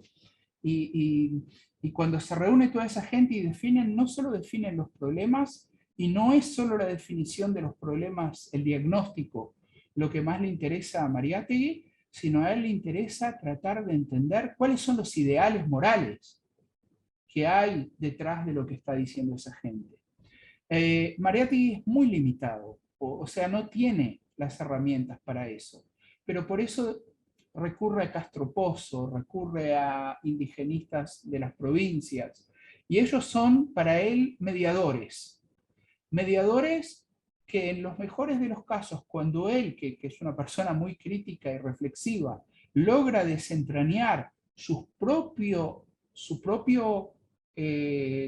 situación, sus propios contextos, a veces logra leerlos en una manera crítica. En otros casos, como es el caso de Valcárcel, creo que Mariátegui ni siquiera sospecha quién es socialmente Valcárcel en Cusco. Y ni siquiera sabe cómo descifrar ese radicalismo verbal, retórico tan violento de quien habla de la guerra de razas y la posible restauración del Incario en Valcárcel. O sea, no entiende, por ejemplo, el sentido excluyente que tiene esa retórica supuestamente indigenista radical en el contexto cusqueño. Ahora, en ese sentido, Mariátegui es un pensador reflexivo y crítico, pero dependiente. Ahora, una única objeción al término de influencias. Yo soy de los que no uso jamás en la historia de las ideas el concepto de influencias. Los pensadores son siempre sujetos que deciden, que optan por tal idea o tal otra, a veces de una manera más consciente y reflexiva y a veces de otra, pero son ellos los que optan. No son influidos, sino ellos optan qué ideas escoger y siempre tienen más de una posibilidad. Por lo tanto, esa reticencia mía a aceptar el concepto que sé, soy consciente de que es muy usual de influencia. Gracias. Muchas gracias por su respuesta. Gianfranco. Sí, muchas gracias, Noemí, por tus dos preguntas. Son muy buenas y están además conectadas en ciertos aspectos. Voy a tratar de responderlas de esa manera, articulándolas. Bien, has mencionado algo sumamente interesante acerca del uso del vocablo quechua para nosotros, como algo que a la vez incluye, conforma identidad, pero que también excluye a aquellos que no forman parte de esa identidad que se va construyendo. A mí me parece, y esa es la impresión que he tenido, y de hecho fue una de los motores que me llevó a hacer esta investigación, me parece que hay, sí, en la propia Asociación Proindígena, una autocrítica claramente expresada en palabras de la propia Dora Mayer, cuando Mariátegui le pide que haga esta suerte de informe o de recuento de las tareas de la Asociación Proindígena que se publica en el primer número de Amauta. Una autocrítica en el sentido de que reconoce ella y otros miembros que la Asociación Proindígena cumplió una función, pero que llegó a sus límites porque ya era momento de cederle la palabra y la acción a los propios protagonistas de pues todo lo que ellos habían estado observando y denunciando en los años en que duró. Es muy interesante cómo funcionaba la asociación, ¿no? Porque era un sistema descentralizado, de pequeños grupos, cada uno con un delegado que se adentraban en los territorios de los gamonales e iban pues recopilando denuncias, testimonios, observaciones. Eso, entiendo, se reportaba en Lima y pues los grandes personajes influyentes que estaban a la cabeza de la asociación se encargaban de difundirlo y dar a conocer, ¿no? estos actos terribles. Algo muy parecido a lo que también en Europa ocurría, ¿no? Por ejemplo, en el tema del caucho, en la Amazonía o del Congo belga, ¿no? Había asociaciones que se encargaban también de hacer un poco esta misma labor. Pero eso era la asociación, ¿no? Y eso pues tiene sus ventajas porque sensibiliza y concientiza al resto de la población que principalmente limeña, que no sabe lo que ocurre en esos lugares alejados, pero por otro lado también pues eso lleva a que los testimonios tengan que hacerse comprensibles, tengan que ser traducidos y expresados en un lenguaje que cumpla la función a la que están destinados, sensibilizar. Entonces, es un testimonio que está orientado a alguien que no padece lo que el testimonio refleja. Y eso, que me parece que sí está bien expresado como una, digo, autocrítica en este trabajo de Mayer, es lo que Mariátegui toma para superarlo, para complementarlo de la manera en que he tratado de explicar. Entonces, yo creo que el punto de partida de mi investigación es un punto de partida real en el contraste entre Mariátegui y la tarea de la asociación, ¿no? No se trata solamente de recoger testimonios de víctimas, digamos, para usar un lenguaje más contemporáneo, sino de pues dejar que las víctimas encuentren sus propios medios de articulación expresiva para formar otras instancias de realidad y no simplemente que traten de ajustar sus experiencias en instancias ya existentes. Para los que conocen un poco el tema, yo diría que es algo parecido a lo que se conoce hoy como superar la injusticia epistémica, ¿no? O la injusticia hermenéutica, es decir, la imposibilidad de una víctima de expresar en términos que se adecúen a su propia vivencia lo que está padeciendo sin tener que acomodarlo a categorías preexistentes, que muchas veces falsean o distorsionan su sufrimiento, ¿no? Y es una forma de justicia, injusticia también. Entonces yo lo he visto por ahí, ¿no? No sé si es por mi formación, pero yo veía eso por todos lados cuando, cuando leía estos textos de Mariátegui, ¿no? Y eso, al mismo tiempo, me parecía que podía contrastar con esta lectura más pues, convencional, tradicional que hay de Mariátegui, como un marxista convicto y confeso, como él mismo dice, dogmático hasta la médula, ¿no? Que quiere que todo lo ve economía, ¿no? Que todo lo ve en medios de producción, relaciones de producción, y no es así, ¿no? Él mismo se encarga de desmentirlo, pero me interesaba ver cómo se articulaba esta otra vena más democrático radical, ¿no? Muy contemporánea en ese sentido, con esta línea economicista, y me pareció que una buena manera de superar ese contraste o esa paradoja era pues entender, y espero no equivocarme demasiado, que Mariátegui entiende la economía no solamente como un sistema de producción cuyos problemas sean técnicos y sus soluciones también, sino como un conjunto de relaciones encarnadas en sistemas de valores. Y por eso, cuando dice que para solucionar el problema de la economía nacional, se tiene que reivindicar la forma propia de organización comunitaria, pues un poco eso apuntaría hacia esa línea, ¿no? Pero en fin, no voy a repetir otra vez todo lo que había mencionado. Entonces, a mí me parece, y esto lo vinculo con la otra pregunta tuya, que si asumimos esa perspectiva, en realidad los procesos de articulación de vivencias, de construcción de una identidad y de nosotros, no son exclusivos de uno u otro grupo social, sino que yo creo que podrían perfectamente hacerse extensivos a toda la comunidad nacional. Y más bien se podría utilizar como modelo, como fundamento de las relaciones económicas, algo similar a las formas de vida comunitarias que Mariátegui conoce efectivamente a través de Valcárcel, a través de Castro Pozo, no de primera mano, y que llega a conocer un poco más en los congresos indígenas, a los cuales él asistía, pero que finalmente pues los conoce de segunda mano.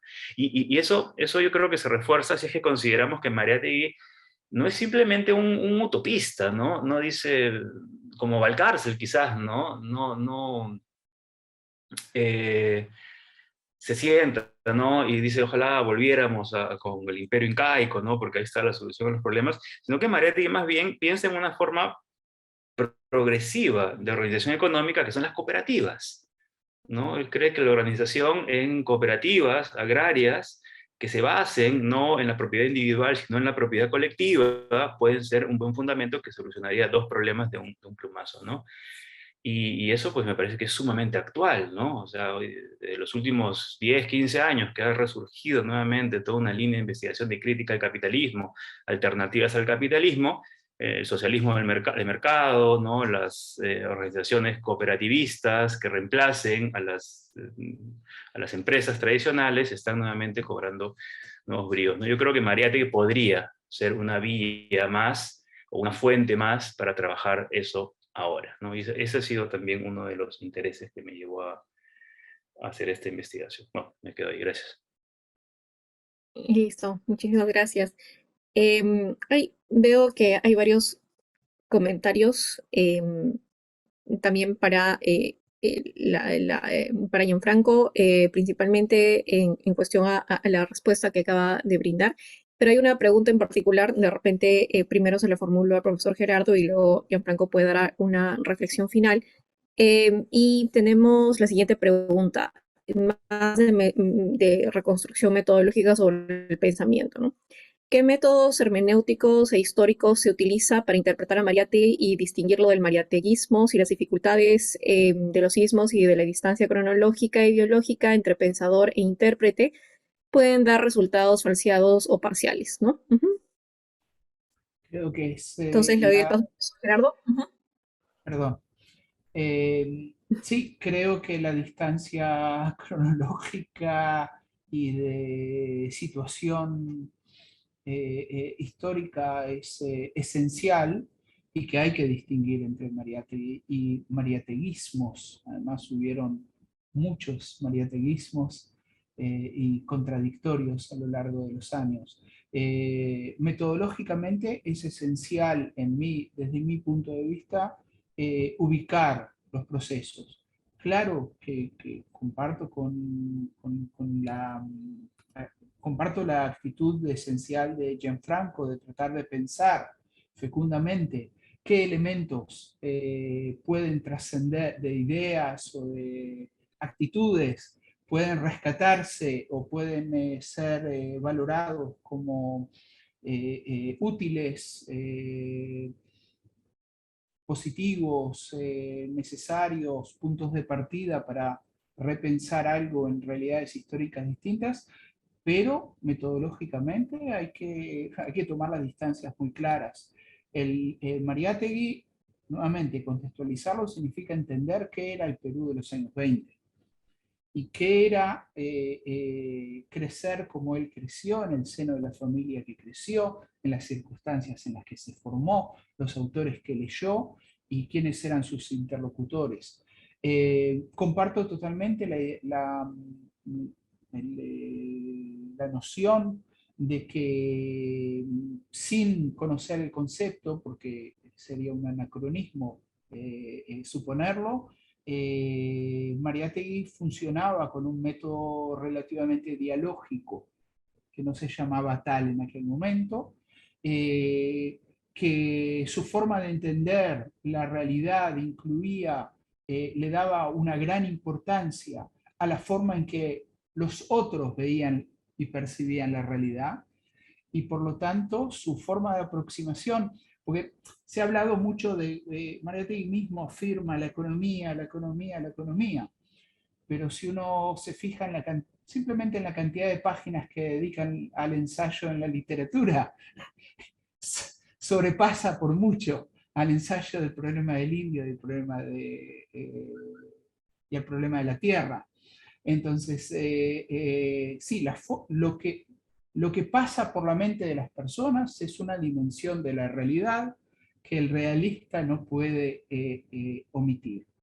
Y entonces parte de la metodología es rastrear qué constata, qué piensa sobre determinado problema y de dónde extrae sus conclusiones, sus ideas, con quién está dialogando directa o indirectamente al referirse a tal o cual cuestión. En cambio, los mariateguismos posteriores hay que verlos también en su contexto. Creo de que en algunos casos son muy distintos de Mariátegui, en otros se aproximan más, pero tienen que ver con las apropiaciones posteriores y tienen que ver con las circunstancias específicas de cada momento histórico en el cual un sujeto político se autoproclama como mariateguista. Habría que ser muy cuidadoso en establecer líneas de continuación, porque existen, sin duda, si alguien se proclama mariateguista, pero no es eso lo importante, sino ubicar cada idea, cada proyecto, cada posicionamiento en su contexto. Listo, muchas gracias. Gianfranco, no sé si quieres dar alguna reflexión final. No, sobre ese punto no, creo que quedó todo claro y Gerardo es mucho más conocedor del tema que yo, pero podemos pasar a las siguientes preguntas, que hay un par más dirigidas a ambos, me parece. Voy a leer un comentario y otra pregunta para no hacerlo muy extenso. Para Gianfranco, si bien Mariátegui plantea, citando sobre él, de una moral de productores, no creo que de ello se admita una prioridad en su proyecto del tema ético, pues esto lo llevaría a un ámbito deliberativo. Acá en ese punto comparto más bien el agonismo de Mariátegui a propósito de Unamuno, que el historiador Alberto Flores Galindo resaltó porque al final es obra de Mariátegui que conlleva la idea de revolución proletaria. Ahora bien, sobre una salida ética, lo encuentro mejor en Dora Mayer, que sostiene una teoría ética, pero que no supo articular en su balance de la asociación proindígena. Por otro lado, la misma autora plantea desde 1921 la defensa de la comunidad indígena como programa económico, no desde una propuesta socialista, pero sí desde una democracia quizás deliberativa, ¿no? Y finalmente, al profesor Leibner, después de la reforma agraria de Velasco, la experiencia de la guerra interna de los años 1980 a 2000 y el efecto de la globalización que afecta a todos los rincones de las comunidades campesinas indígenas, es aún posible la moral indígena y la tradición comunal como base de la construcción del socialismo peruano. Y el profesor Gianfranco, la asociación proindígena es desde el reconocimiento a los indígenas contra el abuso de los gamonales, desde el abordaje por los derechos humanos e insertar así al indio en el sistema liberal. En ese sentido, se puede decir, Pedro Zulen y Joaquín Capello es un liberal radical. Ya, gracias. Sí, voy a contestar muy brevemente ambas preguntas dirigidas a mí. Primero la pregunta de Joel, gracias. es un tema que en realidad yo también quería plantearte en tu ponencia sobre Zulen hace un par de semanas, pero ahora tengo la oportunidad de que me lo has preguntado directamente. A ver, yo creo que hay que hacer una distinción hay que pensar cómo entendemos los términos, conceptos de los que hablaba mi ponencia. Primero, sí, cuando hablaba de una relación inherente o de un, digamos, núcleo moral inherente a la economía, me refería a un hecho básico del pensamiento económico, resaltado por Ricardo, por Smith, por el propio Marx, y es que los sistemas económicos no son solamente sistemas productivos, sino que tienen un núcleo moral, es decir, están guiados por principios, valores, tienen un fin que va más allá de la eficiencia productiva, ¿no? En el caso del mercado capitalista, su fin no es aumentar la productividad, sino generar personas más libres y más autónomas, etcétera, etcétera, ¿no? Eso es propio, creo yo, de la propia idea del mercado moderno, del mercado capitalista. ¿Se cumple o no? Ese es otro asunto, ¿no?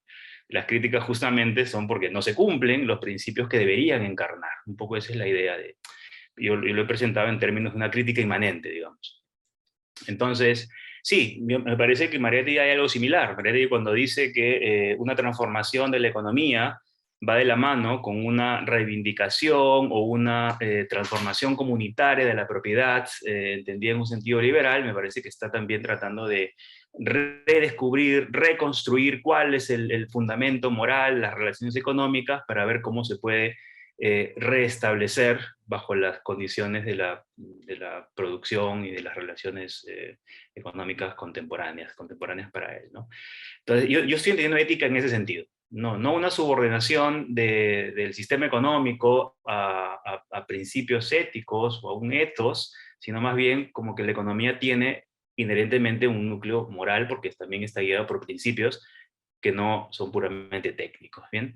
Y por otro lado, otro concepto que me pareció interesante aclarar es el de liberación, ¿no? Sí, si entendemos el término deliberativo al cual me he referido yo en varias ocasiones, solamente como alcanzar consensos, yo no creo que eso sea efectivamente lo que Mariátegui está defendiendo. Yo hablaba más bien de una deliberación en sentido pragmatista, ¿no? Es decir, el proceso no solamente debe llegar a un consenso, o sea, el proceso deliberativo, sino también a revelar nuevos problemas. Porque para mí es tan esencial a la democracia el resolver problemas como el poder definirlos bien. Y para definir un problema necesitas tener la mayor cantidad posible de aspectos o de perspectivas que vienen, pues, desde las vivencias de los propios afectados, ¿no? O sea, un problema, a menos que sea un problema técnico, nunca viene predefinido.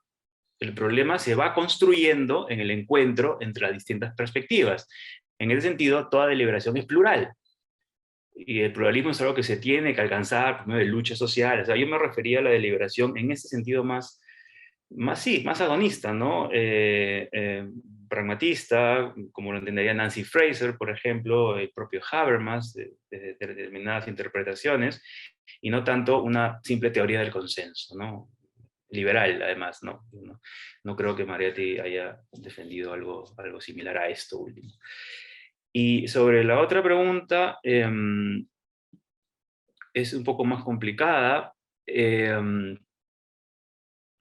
pero a ver, en pocas palabras, sí, yo creo que la asociación proindígena casi en su mayoría tenía una inspiración más bien liberal, ¿no? Es decir, eran los principios, ciertos principios liberales, ciertos derechos liberales, como el derecho a la educación, al trabajo digno y otros más, como bien ha resaltado Ulfredo Capsoli en su memorable estudio sobre la asociación, que se utilizaban como parámetros para poder definir qué situación era considerada como injusta con respecto a los trabajadores de los latifundios, ¿no? Y difícilmente se pasaba de esos márgenes, ¿no? Una de las excepciones fue justamente Pedro Zulen, ¿no? Que tenía una mirada más bien socialista sobre el asunto, más democrático radical en ese sentido. Mariátegui creo que dice que o sea, su partida temprana, ¿no? Evitó, pues, o impidió o no permitió que Zulen siguiera el camino que había empezado hacia una mirada completamente socialista, que era lo que Mariátegui esperaba en última instancia que le hiciera. Pero sí, yo creo que Zulen fue uno de los pocos dentro de la asociación que defendía la propiedad comunitaria y no tanto la división de los antiguos latifundios para dar pequeñas propiedades individuales. Creía que las organizaciones debían prohibir porque ahí estaba la base no solamente de la realización de sus miembros, sino también de una mayor eficiencia económica, ¿no? Algo que después va a retomar también Castro Pozo y a través de él Mariátegui. Pero sí, ahí me quedo entonces. Gracias. Sí, obviamente no soy ni por asomo la persona más adecuada para dar respuesta a esta pregunta. Pero me parece importante explicar por qué no soy la persona más adecuada para dar respuesta a esta pregunta. Porque tienen que ser los sujetos relevantes los que tienen que dar respuesta a esta pregunta. Primeramente los peruanos y los campesinos peruanos. Pero yendo un poco más al fondo histórico, yo no estoy seguro que la propuesta mariateguiana de los años 20 era una propuesta que tenía posibilidades reales de materializarse. Creo de que es además es una especulación, o sí, a lo mejor sí, a lo mejor no. No, no creo de que en mi ponencia presenté también muchas limitaciones que tenía Mariátegui en cuanto a la percepción de un Perú que era mucho más multifacético que lo presentado por él, y que su propuesta y que sus sujetos revolucionarios eran solo una parte idealizada en parte por Mariátegui y por sus mediadores de lo que era el Perú real. ¿Qué hubiera pasado con Mariátegui 10 años más tarde? ¿Cómo hubiera un Mariátegui de 40 o 50 años de edad? ¿Cómo hubiera visualizado y entendido el Perú? Probablemente de una manera distinta del Mariátegui de 1928, 1929, 1930. Obviamente el Perú, el mundo ha pasado sacudones muy violentos. No existe la comunidad, ni existe la moral indígena o el sentido comunitario de la misma manera, inmutable, a lo largo de las décadas ni a lo largo de los siglos.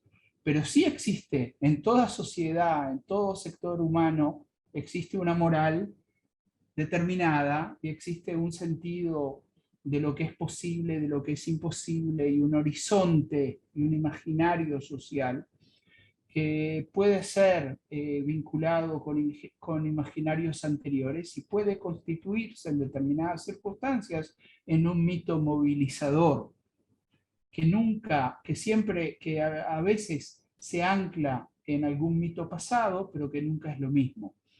En ese sentido yo creo de que de que conviene en estas discusiones establecer, ubicarlos en secuencias, en dinámicas, entender de que todo cambia constantemente, aunque a veces las denominaciones no necesariamente cambien. Y a eso, si me permiten, no sé cómo estamos de tiempo, quiero hacer una acotación que tiende a diferenciar mucho más entre lo que fue la Asociación Proindígena y el pensamiento de Zulen. Me parece de que hay que remarcarlo mucho más. No solo por el posible acercamiento de Zulen a algo que se llama socialismo y que creo que aparece en una sola referencia de Zulen directa en cierto momento, sino también porque a Zulen y creo de que en el caso específico de Zulen no vale la pena encasillar su pensamiento en determinado momento, porque es un pensamiento en constante evolución y transformación. Y el momento más interesante a mi entender de Zulen es el momento de 1915, es la crisis de la Asociación Proindígena, que tengo fuertes indicios para creer que tiene que ver con los levantamientos en Puno, con el episodio jamás aclarado de Rumi Maki y la represión consecuente. o sea, con el momento en que algunos de, digamos, de esos indígenas cuyas quejas eran recogidas de manera paternalista por la Asociación Proindígena, se constituyen en sujetos activos de, de, y protagonizan una lucha. Y ahí, a diferencia de Dora Mayer, que sale en contra del supuesto levantamiento de Rumi Maki y que adopta una posición mucho más conservadora, Zulen se desmarca por guardar silencio ante el peligro represivo, por un lado, y justificar cuando puede, y luego en Jauja, en 1919, llamar abiertamente a los indígenas a tomar la liberación por sus manos. Y creo que en eso hay algo profundo que une, que acerca más a Zulen con Mariátegui. Y es entender el papel del sujeto popular como generador de su propio programa, como fuente de su propia liberación, y no tratar desde arriba o desde afuera o desde un dogma, ofrecerles una supuesta solución prefabricada.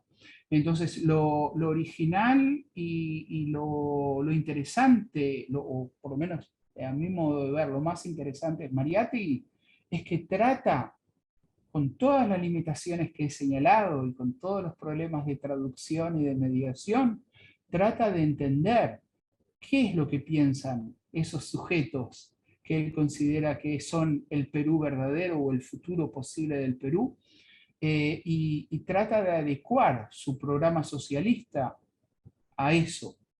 O sea, lo que él ha entendido del momento del mundo contemporáneo, ligarlo a lo que él entiende que es la conciencia social, las aspiraciones y las posibilidades que están dentro de ese sujeto andino que él considera de que es el Perú.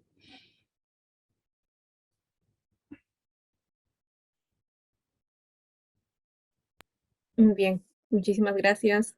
Les agradezco mucho por su apertura, no solamente por las excelentes ponencias, sino también por la apertura a un diálogo con el público y entre las diferentes ideas que se han ido planteando. También agradecimiento al público presente y comentarios en general que han enriquecido bastante la mesa del día de hoy. Y damos por concluida esta presentación. Que tengan una buena tarde.